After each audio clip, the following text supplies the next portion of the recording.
You ever get that feeling like your family doesn't see you as a person so much as a convenient backup plan? Like you're the spare tire they forget they even have until they're stuck on the side of the road? Yeah, that's been the running theme of my relationship with my older sister, Trina, for as long as I can remember. I'm Owen, 32, software engineer, single, no kids, no drama. I live alone in a mid-rise apartment downtown with a security desk, a pool, a rooftop garden, and a no-nonsense building manager named Raul, who could give Clint Eastwood a run for his money in the get-off-my-lawn department. I work remote, keep my space quiet, and I've spent years building boundaries, real ones, that used to be impossible when it came to Trina. She's 37, married, and the proud mother of 3 wildly energetic kids under 10. She's also the kind of person who texts, "Can you watch the kids this weekend?" when she's already 5 minutes from my front door. She's done that more than once, like the act of asking was just a courtesy checkbox before she hands her kids over like their luggage with a return tag. Trina and I weren't always on bad terms. We grew up close enough. But something shifted once she had her first kid. Suddenly, I was the fun uncle, which started off innocent enough. Occasional babysitting, birthday gifts, Christmas mornings with hot chocolate and sticky fingers. But then, little by little, fun uncle turned into free childcare, and free childcare turned into default backup parent whenever she and Jeff need a break. And the worst part? Everyone in the family just went along with it. My mom especially. She's always been Team Trina. When I told her once that I couldn't keep bailing Trina out of weekend plans just because I had no kids of my own, she gave me that disappointed sigh and said, "You'll understand when you have a family, Owen." Like I wasn't already part of one. Like I was just on standby until I earned my place through marriage and a mortgage. I never got bitter, though, not at first. I love my niece and nephews. They're good kids. But I started to feel invisible. Like I was being used, then guilt for not being more supportive. You know that phrase, if you give them an inch. I gave a few feet, and Trina took the whole football field. Things reached a weird kind of normal. I'd get a text every few weeks, short notice, last minute, always phrased like I was doing her the biggest favor in the world, and she was being so generous by offering me the opportunity. Sometimes I said yes, sometimes I didn't. But every time I said no, I'd get a passive-aggressive text from Mom. "They were really counting on you." Or, "It's just one weekend, Owen." One weekend at a time, sure, until the whole year's gone. But last month, something changed. And I don't mean gradually. I mean a hard, unmistakable shift. It was a Friday night, and I was just packing a bag. I'd planned this weekend trip to the mountains 2 months in advance. My Airbnb was already booked. I had my camera, my hiking boots, even a new book I'd been saving for this exact trip. I was halfway through zipping my duffel when my phone buzzed. It was 10:08 p.m. "Trina, hey, can you watch the kids this weekend? We're already on the way. You're closer to the theme park, and they love your place. Should be easy." I just stared at the message for a solid 30 seconds. No please. No warning. Just "you're closer." Like I was a location pin on Google Maps. My jaw actually dropped. For once, I didn't feel guilty. I felt insulted. It was so casual, so presumptuous. And yeah, she said, "We're already on the way." As in, they were in motion. They hadn't even waited for a response. I replied, "I'm out of town this weekend." 2 minutes passed. "Trina, it's fine. Mom said she can let them in. The kids remember the door code. We'll be back Sunday night." I reread that message 3 times. That was the moment my stomach actually turned. She was telling me, not asking, that she'd drop off 3 kids at my apartment, while I wasn't even there, and my mom was just going to let them in. Like it was her house. Like my home, the place I pay for, the place I lock up when I leave town, was now some kind of unlicensed daycare drop zone, fully accessible via the passcode I'd once, stupidly, shared for emergencies. My blood pressure spiked. I could feel that cold little ripple of adrenaline under my skin, the kind you get not from fear, but from disbelief. Was this real? Was this actually happening? I called my mom. "Hey, Mom. Trina says you're letting the kids into my apartment." She didn't even hesitate.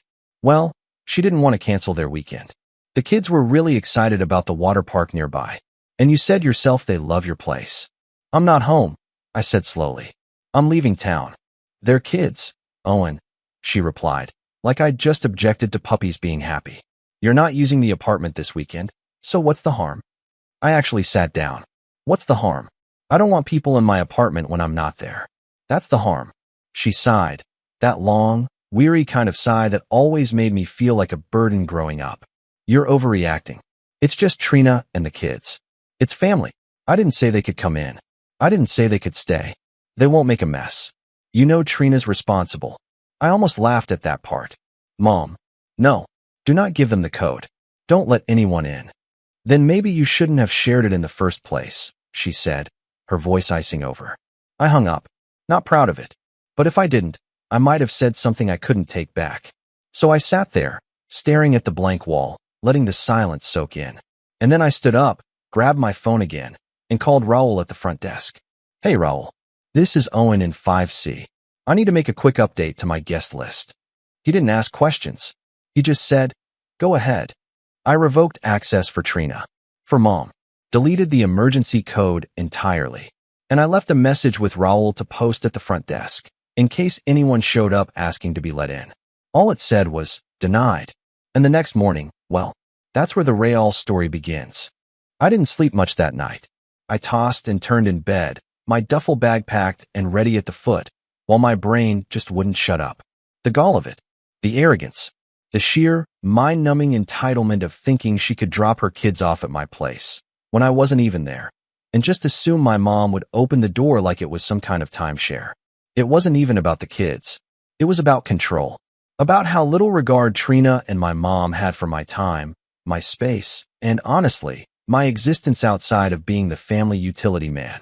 At 7 a.m., I was already at the edge of the highway, my rental SUV humming beneath me, caffeine in hand, audiobook running just to drown out my spiraling thoughts. I figured I'd get a head start on the drive to the cabin, clear my head, shake it off. But by 8:03 a.m., my phone started buzzing. I didn't even have to look at the screen to know who it was. I ignored the first call, then the second. Then came the barrage of texts. Trina, we're here. Why can't I get in? Trina, front desk says there's a note. What's going on? Trina, Owen, are you serious right now? I pulled into a rest stop and just stared at the messages. Not a single one asked where I was. Not one said, hey, is everything okay? It was just her indignation, her confusion that something, anything, might not go according to her plan. Then came the call from Mom. I let it ring 4 times before I picked up. Owen, she said, voice sharp and accusing, like I'd committed some personal betrayal.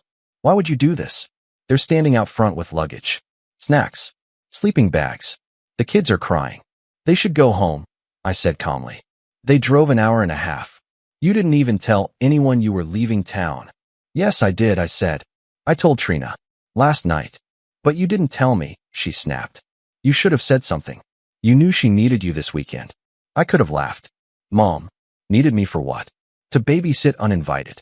Oh, don't be dramatic. She had tickets, non-refundable, and she's been so stressed lately with Jeff's work and the house repairs. She booked tickets before asking if I was even available.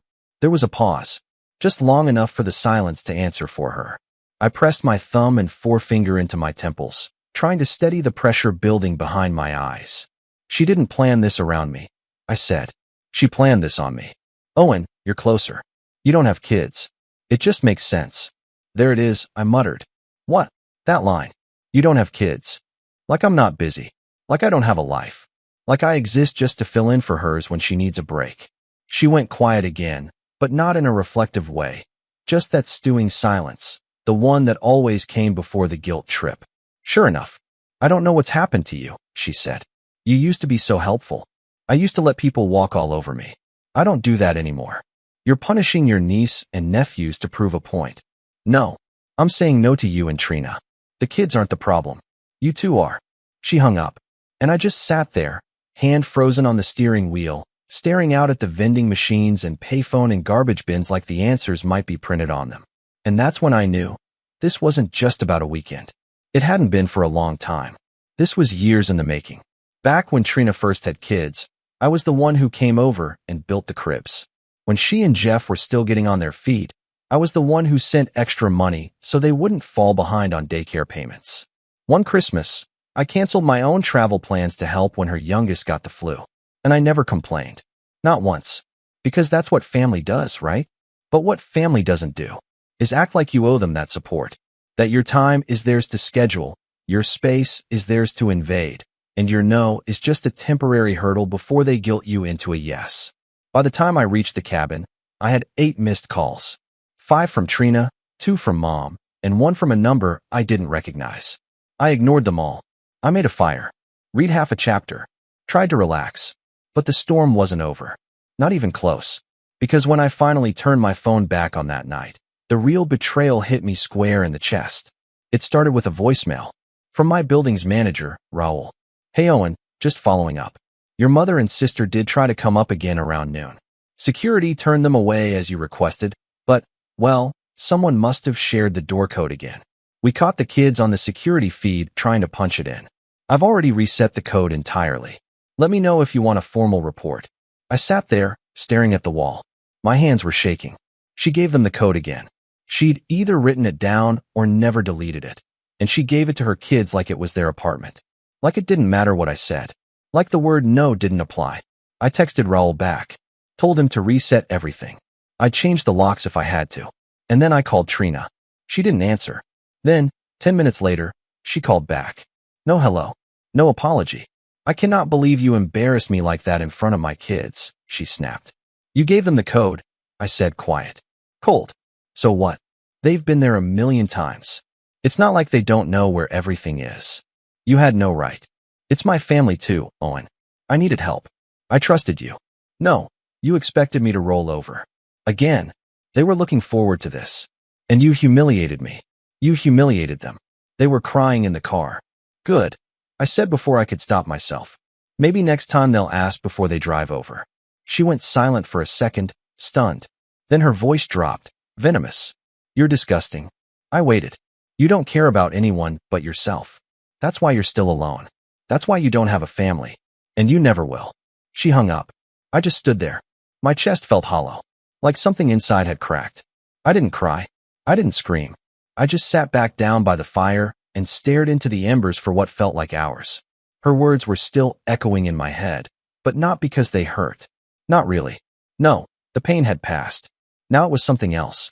A kind of clarity. It wasn't just Trina who treated me this way. It was the whole family. The ones who nodded along when she called me selfish. The ones who forgot my birthday last year, but remembered to text when they needed help moving. The ones who told me to be a good brother when I said no to loaning Trina money again. The ones who never saw me as enough unless I was useful. And I'd had enough. But it wasn't just about cutting them off. That would be too easy, too simple, and honestly, too forgiving. They'd walked over me for years. It was time I showed them what it looked like when the doormat stood up. I opened my laptop, logged into a few accounts, and that's when I saw something interesting. A payment. A series of them, actually, linked to my old Venmo account, the one I used to use for family stuff. Grocery splits, holiday dinners, and one recurring transaction from a name I didn't recognize. It was tied to a children's entertainment company, a party rental service. Trina's name was on the invoice, billed under my account. I stared at the screen, blood going cold. The dates went back 6 months. And that's when it hit me. This wasn't just about using my time. She was using my money. And that was the moment everything changed. There's a strange kind of silence that comes with betrayal. Not the noisy, dramatic type you see in movies, but a quieter, heavier silence.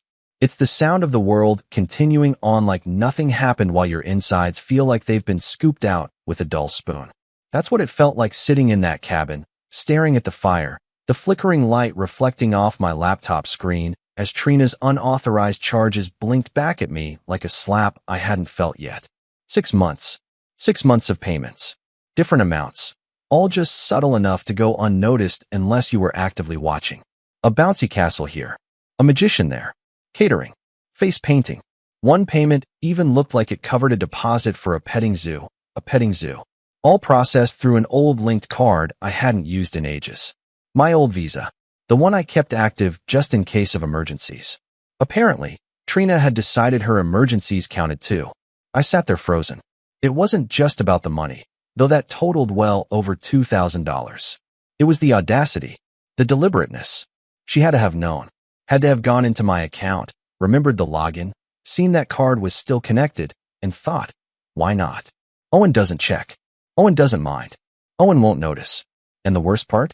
She was right, until now. That was my breaking point.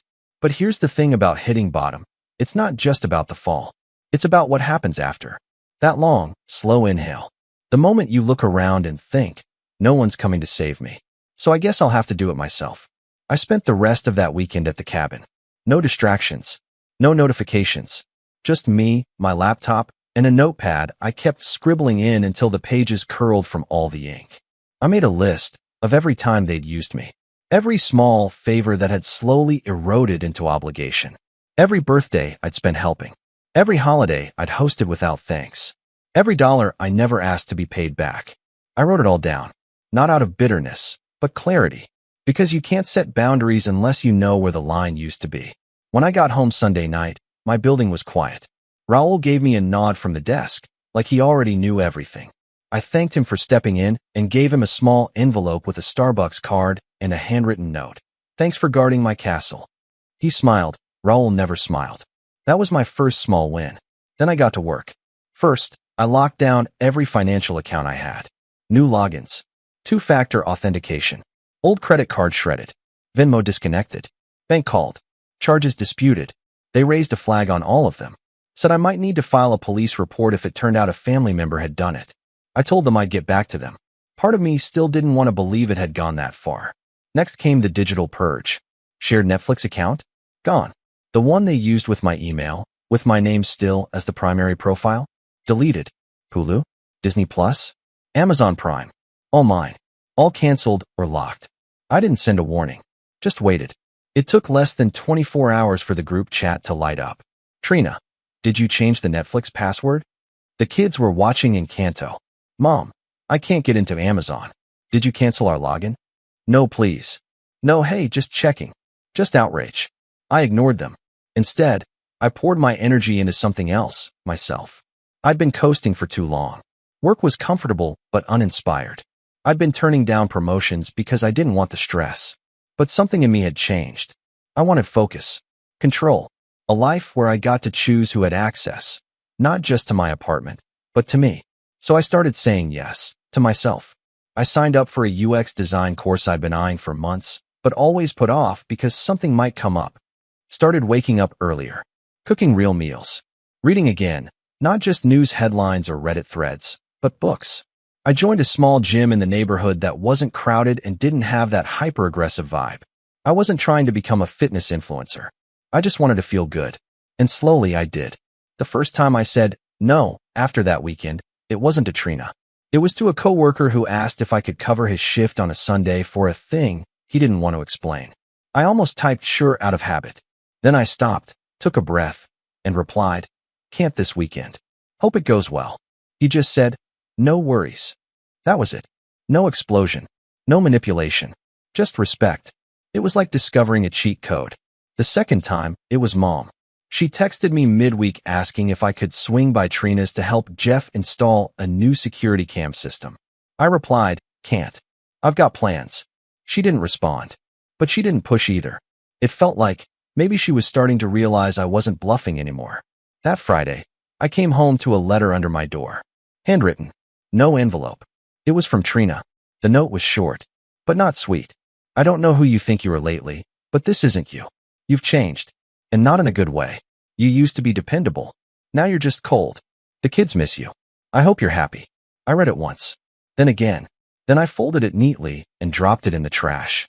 Not because I didn't care, but because I did. Enough to not respond. And that's when I started to notice something else. Space. Breathing room. My phone was quiet. No barrage of requests. No last minute, can you babysit? Texts.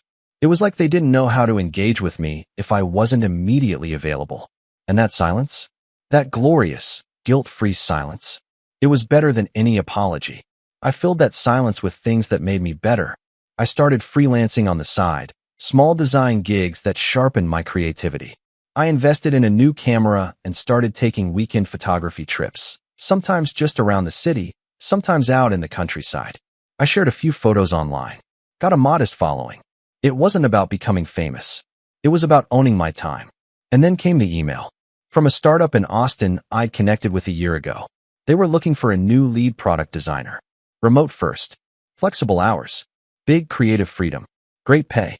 They asked if I was still interested. I stared at the screen for a long time. Not because I didn't know the answer, but because, for once, I realized I had options, a life not tethered to guilt, obligation, or family drama. I took the job.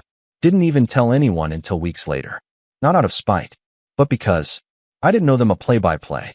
The day I signed the offer letter, I poured myself a glass of wine, sat out on my tiny balcony, and watched the city lights flicker on. For the first time in forever, I felt light.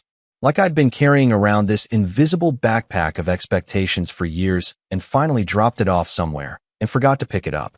But just as I started to feel like I was finally climbing, that I'd found my footing again, the universe, or maybe just my family, found a way to yank me back down. It came in the form of a phone call. Not from Trina. Not from Mom. From my aunt. My dad's sister. Someone I hadn't spoken to in over a year.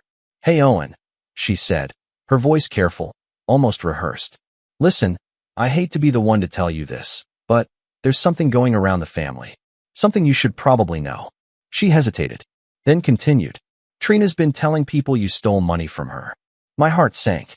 She said you hacked her account, that you canceled things she already paid for, that you embarrassed her in front of the kids and the neighbors. There's even a rumor going around that you screamed at them through the door. What? I blinked. I wasn't even home. "I know," she said quietly, "but not everyone's asking for your side. They're just taking hers." I felt that familiar burn again. Anger, betrayal, disbelief. All mixing into something that curled hot in my chest. "She's rewriting everything," I said. "She's not just rewriting it," my aunt replied. "She's weaponizing it." And just like that, I knew. This wasn't over. I had climbed back from the edge. But Trina? She was building a whole new cliff to push me off. And this time, she wasn't coming at me directly. She was coming for my reputation, my job, my peace. I looked out the window, eyes narrowing. If she wanted a war, she'd just declared it. And I was done playing defense. The week after that phone call from my aunt, I felt like I was standing on the edge of a chessboard, my opponent smugly convinced they had me in checkmate, while I sat quietly repositioning pawns, already mapping the endgame in my head. It wasn't just about Trina anymore. She'd crossed a threshold that most people don't come back from. Not just betrayal, but character assassination. And she wasn't doing it loudly. She was doing it with whispers, reshaping the family narrative one conversation at a time. That's how she worked. Subtle, indirect, and manipulative. She knew exactly how to phrase things, so she looked like the victim while planting enough doubt about me that people would start questioning my behavior. I couldn't let that stand. But this time, I wasn't going to react. I was going to build. First, I started with information. I logged into every platform where my name, my money, or my account had ever crossed paths with Trina. Emails, Venmo, Google Drive folders from old birthday parties she asked me to help organize. I built a private folder labeled Receipts, and I filled it. There were messages confirming she had access to my card. Old texts from 3 years ago. "Hey, can I just use your card for the party? I'll pay you back next week." Spoiler, she never did. Emails where I'd booked services for her kids' birthdays. Services that lined up exactly with the mysterious charges I found. Even a photo she posted once on Facebook of a magician in her backyard. She captioned it, "Thanks to my amazing bro Owen for helping make Carter's party magical." Magician? For $100. On my card. Same day. There it was. Everything she'd denied, everything she'd twisted, I had in black and white. But I didn't blast it out. I wasn't going to sink to her level. I was going to let her sink herself. Next, I called the bank again. I asked if I could file a delayed fraud complaint, not on anonymous charges, but on a known party using my card without permission over time. I explained the situation carefully. The agent, a woman named Patrice, paused for a long moment and said, "That's actually more common than you'd think." She walked me through the process. They flagged the old card permanently, issued a fraud claim for the past 6 months, and told me I might need to make a police report to fully back it up. That part stuck with me, a police report. I wasn't ready to cross that line, but I kept it in my back pocket. In the meantime, I made another call, this one to a friend from college, Jordan, who now worked in PR for a nonprofit. He had a knack for navigating messy internal politics and family drama. I hadn't spoken to him in months, but when I explained what was going on, he said something I didn't expect. "You need to control your narrative." I blinked. "What?" People are hearing her version of the story. You don't have to go public or start drama, but you need your side of the story somewhere. Otherwise, you're just a rumor people forgot to verify. It made sense. So I did something that felt slightly out of character, but incredibly freeing. I wrote a letter.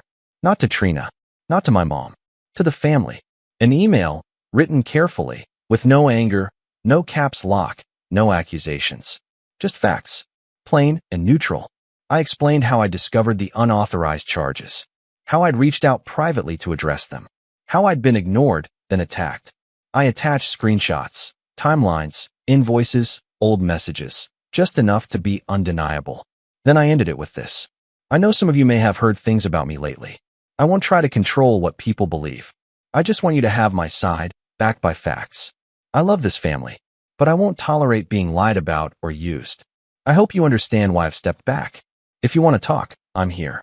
If not, I respect that too. And I hit send. The fallout was immediate and fascinating. My cousin Taylor replied first. Didn't know half of this. That's messed up. Sorry you've been dealing with it alone. Then my uncle, from my dad's side, sent a short but solid. Thanks for the clarity. Appreciate how you handled this.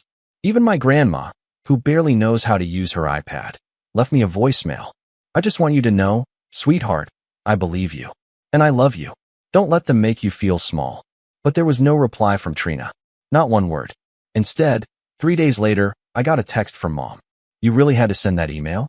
You embarrassed her. Everyone's talking. I didn't reply. She followed up. You made your point. Now can we please stop all this? And that told me everything I needed to know. To her, it wasn't about right and wrong. It was about appearances. And that's when I made my decision. If Trina cared so much about how she looked to the family, maybe it was time to show her what real exposure looked like. But not through drama. Not through confrontation. Through consequences. I started researching small claims court. Turns out, in my state, you can sue someone for up to $5,000 without a lawyer. You just need evidence. Guess what I had? Receipts. Logs. Statements. Proof she used my payment method repeatedly without consent and never reimbursed me despite written promises. And then came the part that surprised even me. When I spoke to the court clerk about the process, she asked if I'd ever filed a report. I paused. That phrase again. A police report. So I went down to the precinct. Explained everything calmly. The detective on duty, Officer Ramirez, asked me, did you ever give her permission to use your card? Once. 3 years ago.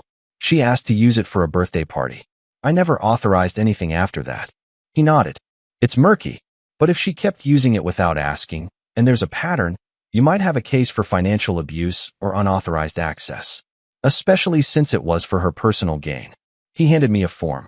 I can't promise charges, he said. But this creates a record, which helps if this escalates.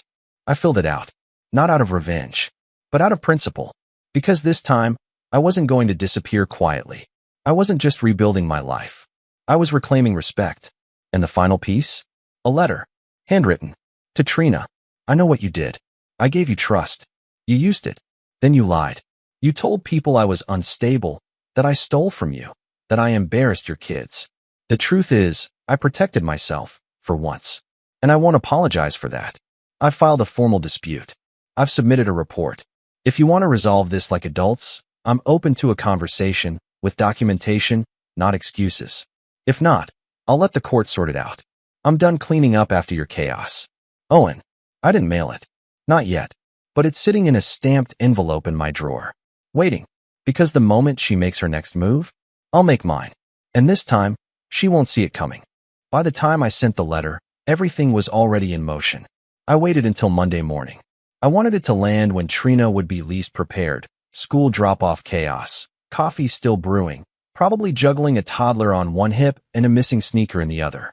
I walked it to the post office myself, handed it over the counter, and got a tracking number just for the satisfaction of it.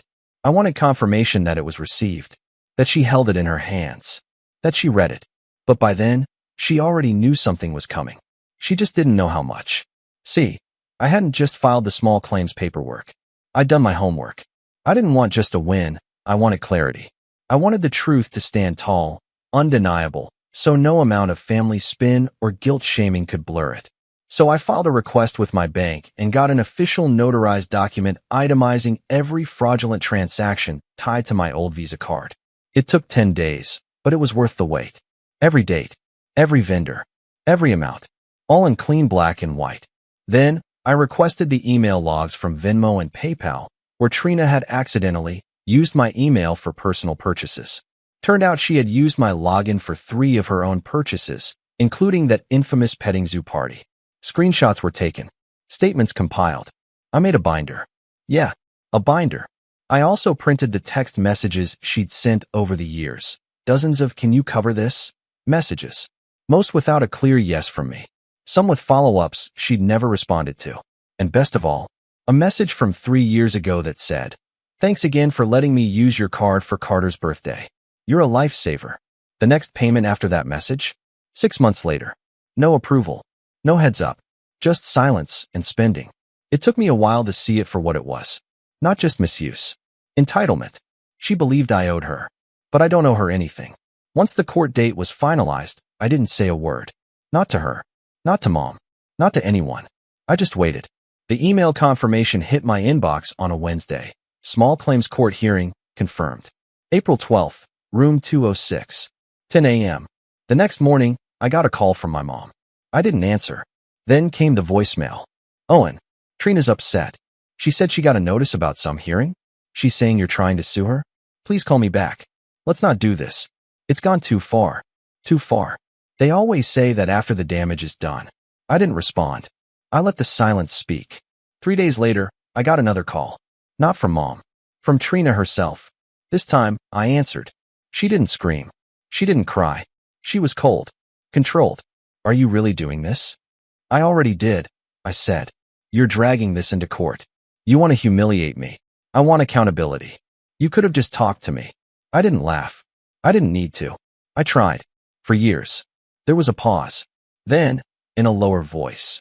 "You know this will mess up my taxes, right? The bank already flagged my account. They're investigating the charges." "I know." Another beat of silence. Then she asked, "What do you want?" I let that sit for a while. Let her feel the weight of it. The question she should have asked before using my card. Before lying to our family. Before rewriting the story. "I want you to face the consequences," I said. "The way anyone else would. I have kids, Owen. You should have thought about that before using your brother like an ATM." Click. She hung up. And just like that, I knew there'd be no apology. No accountability. Not unless someone made her. The morning of the hearing, I wore a simple button-down. Nothing dramatic. Just professional. Clean. Confident. I brought my binder. 3 copies. One for the judge, one for Trina, one for myself. She showed up 15 minutes late. No lawyer. No binder. Just an oversized purse and a sour expression that looked like she'd bitten through a lemon. She didn't look at me as she walked in. Sat down with her arms crossed, like a kid being forced to sit through detention. The judge, a middle-aged woman with tired eyes and a no-nonsense tone, called the case number. I stood. So did Trina. "Mr. Owens, you're the plaintiff. Please state your claim." I took a breath. Spoke clearly. Calmly. "I'm here because my sister used my financial accounts without permission over a period of several months. I've provided documentation, including bank statements, messages, and login history. I'm requesting reimbursement of $2,847.19. The judge raised an eyebrow. "That's quite specific." "Yes, Your Honor." I itemized each transaction with attached proof. She nodded, flipping through the packet I'd handed her. "Ms. Rhodes," the judge said, turning to Trina, "how do you respond?" Trina looked up, all fake composure. "He let me use the card once. I thought it was still okay. He never told me to stop." "Did he give you written consent for the later charges?" "Well, no. But he didn't say no either." "Did you reimburse him for any of the charges in question?" "I was going to. He never asked. He just blew up." The judge looked back down at the packet, quietly turned a few pages. Then she said something that surprised even me. "Ms. Rhodes, are you aware that continued use of a financial account without explicit authorization can constitute financial abuse, even among family members?" Trina stiffened. "This isn't a criminal court," the judge continued, "but I strongly advise you to understand the gravity of this. Based on the evidence provided, it's clear the plaintiff did not give ongoing permission, and you continued to benefit from his financial resources without consent. The pause that followed was heavy. Judgment. In favor of the plaintiff.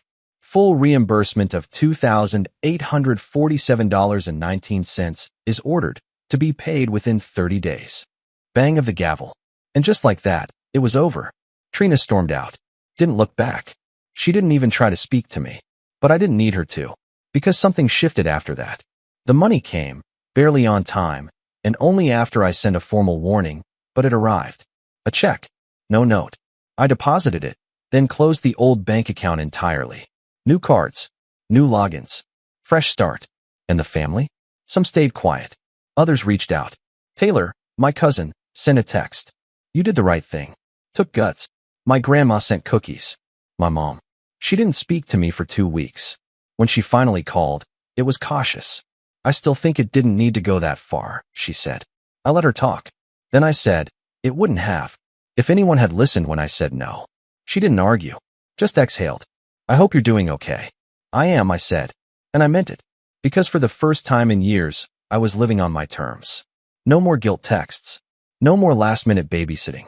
No more apologies for having boundaries. I wasn't the family doormat anymore. I was Owen, 32, independent, clear-eyed, and finally, free.